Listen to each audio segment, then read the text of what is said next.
fait lundi, mardi, mercredi, il le fait en permanence, ça devient son péché. C'est un péché envahissant. Et quand on a un péché envahissant, on ne peut pas se rapprocher correctement d'Allah subhanahu wa ta'ala. Donc, en résumé, chaque personne, il sait exactement quel est l'obstacle, qu'est-ce qui l'éloigne d'Allah azza wa jal, et donc son tawbah doit être ciblé. Et à quel moment demander tawbah? Au moment de suhour, au moment de tahajjud. Quand je me lève 1 heure avant le qiyamul layl, avant le suhour, le repas du matin, je fais mon tahajjud. Je demande pardon, comme on a dit tout à l'heure, regretter le péché et faire l'intention de ne plus jamais l'accomplir. Al-azm, ala admi al-aouda. Faire l'intention ferme de ne plus retourner vers ce péché. Et prendre les précautions aussi. Si mon péché c'était quoi? C'était aller en boîte de nuit les samedis soirs, d'accord? Et je sais que quand je fréquente telle personne, c'est eux qui m'amènent en boîte de nuit, donc qu'est-ce que je dois faire? Je dois m'éloigner de ces personnes. Qurana as-sou. Je dois m'éloigner des personnes qui m'amènent vers le péché. Je dois choisir d'autres amis. Ou alors arriver le samedi, si je sais que ma style lève à fond, Nagratel qui n'est pas tenue dans la maison, ben le samedi, je vais ailleurs. Je vais en famille, ou je reste à la masjid, ou je fais autre chose, mais je fais en sorte de ne pas être proche des endroits où il y a le façade, où il y a le péché, ni de fréquenter les... Bref, prendre les précautions. Si mon problème c'est l'alcool, je fais en sorte de ne plus fréquenter ces amis qui m'invitent vers la boisson. Je fais en sorte de ne plus fréquenter les lieux où la boisson est vendue, etc., etc. Donc, je demande pardon avec les 3 conditions pour que le tawbah soit considéré comme tawbatun nasuha, et également, je demande à Allah de l'aide. Parce que demander pardon c'est quelque chose, mais demander à Allah de l'aide. Oh Allah, aidez-moi à m'en sortir. Oh Allah, je n'arrive pas à me détacher de tel péché. Oh Allah, c'est toi seul qui peux me donner la force spirituelle pour lutter contre Shaitan et pour que j'arrête ce péché. C'est comme ça que le mu'min doit demander tawbah. Ciblé, le tawbah doit être ciblé sur les péchés qui nous empêchent de nous rapprocher d'Allah, les péchés qui sont récurrents. Demandez tawbah comme on a dit, et surtout demandez à Allah al-aoun de nous aider et à tawfiq pour rester éloigné de ces péchés. Deuxième résolution, faire l'intention dès maintenant de faire un maximum de bonnes actions. Alors les vertus des bonnes actions, on a pris un peu plus de temps sur d'autres sujets, on va peut-être aborder durant le mois, Inch'Allah, mais d'une manière générale, le prophète m'a dit que amalus sa'im mudha'af, que n'importe quelle bonne action que le jeûneur accomplit, les récompenses sont multipliées. Et quand on lit les versets où on décrit les personnes, les mu'mins, le jour des comptes, où le musulman va se retourner vers sa femme, vers sa maman, vers son papa, vers ses enfants, pour obtenir une bonne action. Parce que il voit son livret de compte et c'est presque égalité. Balotage. Il a dit, il sait qu'il a besoin de quelques bonnes actions pour que les hasanats prennent le dessus. D'accord? Et là, il va voir un proche, une maman, un papa, et personne le jour de compte n'est prêt à aider son prochain. Yawma la yanfa'u malun wala banun. Rien du tout. Niveau bien, niveau enfants, personne. D'accord? Et donc, imaginez ce jour que vous avez accompli des bonnes actions durant ce mois et que vous vous retrouvez avec des millions de hasanats. Donc ça, c'est la deuxième chose. La troisième chose, comprendre, mais vraiment comprendre la philosophie du jeûne. Comprendre que le Ramadan est une madrasa. La Ramadan est une école. Tout comme la salat est une école. On va terminer avec ces mots. L'école de la salat, c'est quoi? Inna salata tanha anil fahsha'i wal munkar. La salat nous éloigne de la turpitude et du blâmable, c'est-à-dire des péchés. De quelle manière? Quand un musulman, il se met en face de la qibla, il fait le takbir, il dit Allahu Akbar, il contrôle ses paroles, il contrôle ses gestes, parce que s'il fait trop de gestes, le namaz est annulé. Il contrôle son regard, il regarde par terre, il ne va pas regarder les gens, et il contrôle surtout ses pensées.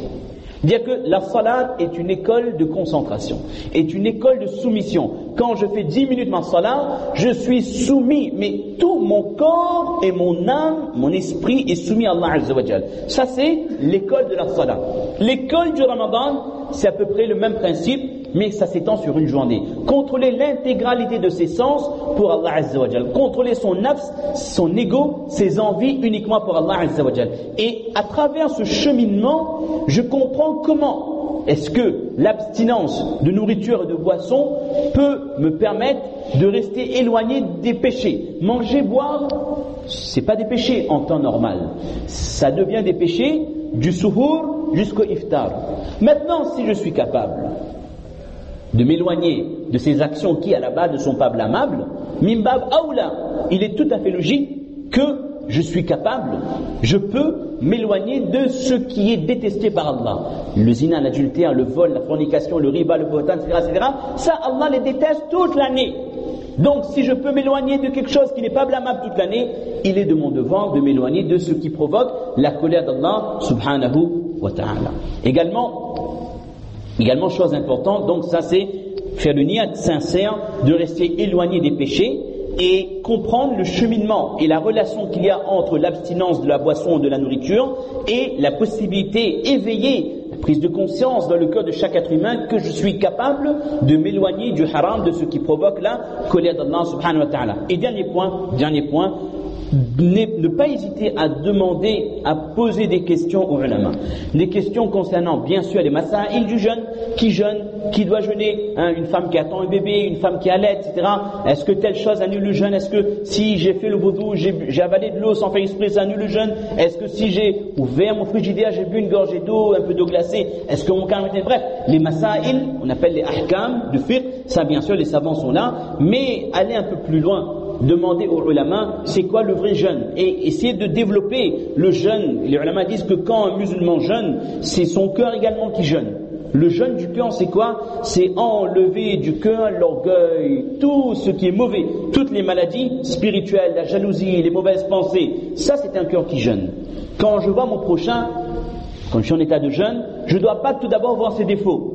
Je ne dois pas me rappeler comme un disque dur tout ce qu'il m'a fait depuis 1980 et donc quand je lui fais salam, c'est un salam furtif et dans mon cœur il y a plein de haine et d'orgueil face à cette personne. Non, faire en sorte que mon cœur soit pur durant ce mois. Quand je jeûne, je fais en sorte que ma langue jeûne. Vous savez, le prophète m'a dit que وَهَلْ يَكُبُّ النَّاسُ فِي النَّارِ عَلَى وُجُوهِهِمْ إِلَّا حَصَائِدَ أَلْسِنَتِهِمْ. Il a dit la chose qui précipite le plus facilement, le plus rapidement un musulman dans les abîmes de l'enfer, c'est le résultat de leurs paroles. Une parole, un riba, une médisance, une calomnie, colporter des mauvaises choses, ça c'est des choses qui peuvent nous précipiter dans la colère d'Allah et nous précipiter vers l'enfer. Donc quand je jeûne, je fais en sorte de contrôler mes paroles. Ça c'est très important. Vous connaissez l'histoire des 3 dames qui ont vomi, elles avaient vomi de la nourriture, de la chair humaine parce qu'elles ont fait le riba. Ça nous fait bien comprendre que jeûner, certes, c'est important, on respecte le halal, le haram, les règles de jurisprudence, mais en même temps, on doit faire le maximum pour contrôler ses paroles. Il est mieux de rester silencieux. Si on sait que quand on ouvre la bouche, on dit des bêtises, il y a des gens, quand ils ouvrent la bouche, c'est souvent pour dire quelque chose de stupide ou de bête et tout. Dans ce cas, on parle le moins possible. Et si on ouvre la bouche, c'est pour le dhikrullah. On essaie de faire le maximum dhikrullah ou des paroles qui sont constructives et profitables. Et si je peux me contrôler ma langue durant 1 mois, vous savez, l'être humain, il a besoin de temps pour apprendre les bonnes habitudes. Et si un mois, c'est suffisant pour qu'un mu'min prenne les bonnes habitudes. Donc, contrôler la langue, contrôler bien sûr le regard. Et à la réunion, Allah musta'an, si quelqu'un peut contrôler son regard, c'est quelqu'un qui vraiment, il peut se rapprocher d'Allah subhanahu wa ta'ala. Et en conclusion, faire attention aux pièges de shaitan. Les pièges de shaitan, vous savez, shaitan est là pour nous détourner du droit chemin. Faire en sorte de ne pas perdre de temps. Comme on a dit tout à l'heure, imaginez, vous savez, les 2 moments les plus importants du jeûne, c'est le sehri et le iftar. Parce que le sehri, au moment du suhour, il y a des anges qui sont là, qui demandent tawba à Allah pour nous. Ça on a vu tout à l'heure. Maintenant imaginez qu'à ce moment-là, mon épouse, ma maman, ma soeur, ma fille, ma tante, n'est pas sur le sajjada, sur le musalla, en train de demander tawba, en train de demander des choses à Allah Azza wa Jal, mais elle est devant sa cuisinière, en train de cuisiner, en train de préparer les œufs, les omelettes, les crêpes, je sais pas quoi, telle chose, où les anciens font le kari kichli, parce que depuis Dadan, ils mangent kari kichli le matin, le mois de Ramadan, vraiment c'est des choses atroces, c'est des tortures ignobles, au moment de Sehri. Et, Wallah musta'an, mon épouse, elle passe plus de temps devant la cuisinière que sur son tapis de prière. Ce serait là une grande injustice. Certes, une femme qui est au service de son mari, elle a des récompenses, il n'y a rien à dire. Mais attendez, ne soyons pas égoïstes. On peut bien se contenter d'un repas vite fait ou préparé la veille, mais ce moment-là, là, il faut être présent.